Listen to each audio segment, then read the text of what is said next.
ಎಲ್ಲರಿಗೂ ಕೂಡ smart meter ಅಳವಡಿಕೆ ಕಡ್ಡಾಯವಲ್ಲ. ಹೊಸ ಮನೆಗಳಿಗೆ ಹೊಸ ಕನೆಕ್ಷನ್ ಕೊಟ್ಟರೆ ಮಾತ್ರ ಇದು ಅನ್ವಯ.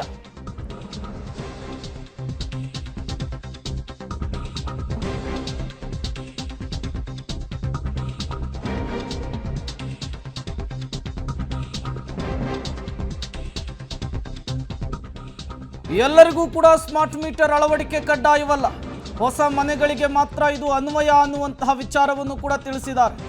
ಆದೇಶಕ್ಕೂ ಮುನ್ನ ಅರ್ಜಿಯನ್ನು ಸಲ್ಲಿಸಿದರೆ, ಹಳೆಯ ಮೀಟರ್ ಆದೇಶದ ನಂತರ ಅರ್ಜಿಯನ್ನು ಸಲ್ಲಿಸಿದರೆ ಸ್ಮಾರ್ಟ್ ಮೀಟರ್ ಕಡ್ಡಾಯ ಅನ್ನೋದನ್ನು ಹೇಳಿದ್ದಾರೆ. ಸ್ಮಾರ್ಟ್ ಮೀಟರ್ ಅಳವಡಿಕೆಯ ಸಂಬಂಧ ಇದ್ದಂತಹ ಪ್ರಶ್ನೆಗಳಿಗೆ, ಇದ್ದಂತಹ ಗೊಂದಲಗಳಿಗೆ, ವಿಪಕ್ಷಗಳು ಎತ್ತಿದಂತಹ ಆರೋಪಗಳಿಗೆ ಇವತ್ತಿನ ಪ್ರೆಸ್ ಮೀಟ್ನಲ್ಲಿ ಉತ್ತರ ಕೊಡುವಂತಹ ಕೆಲಸವನ್ನು ಇಂಧನ ಸಚಿವರು ಮಾಡಿರುವಂಥದ್ದು. 15,000 ಕೋಟಿ ರೂಪಾಯಿ ಅಕ್ರಮ ಆಗಿದೆ ಅನ್ನುವಂತಹ ಆರೋಪವನ್ನು ಮಾಡಲಾಗಿತ್ತು.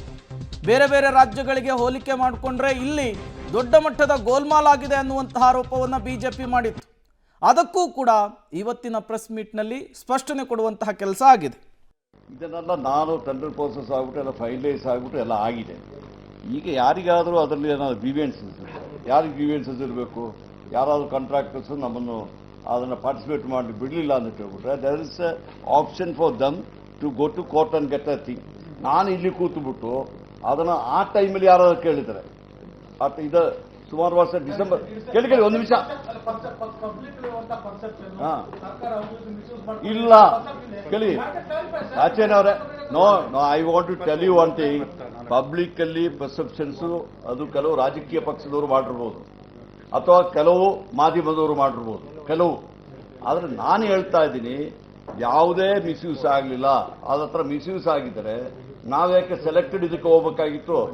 1 crore 62 lakhs ಅಲ್ಲ, 2 crore 16 lakhs ನಮ್ಮದು ಕಲಿ ಕನ್ಸ್ಯೂಮರ್ಸ್ 2 crore 16 lakhs ಇದೆ.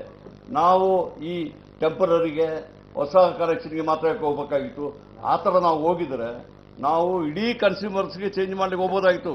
ಸೆಂಟ್ರಲ್ ಗೌರ್ಮೆಂಟ್ದು ಆರ್ಡರ್ ಇಟ್ಟಿದ್ದು, you change all the meters ಅಂದ್ಬಿಟ್ಟು. ನಾವು ಆ ಥರ ಮಾಡಲಿಲ್ಲ. ಇದನ್ನೆಲ್ಲ ನಾನು ಟೆಂಡರ್ ಪ್ರೋಸೆಸ್ ಆಗಿಬಿಟ್ಟು ಎಲ್ಲ ಫೈನಲೈಸ್ ಆಗಿಬಿಟ್ಟು ಎಲ್ಲ ಆಗಿದೆ.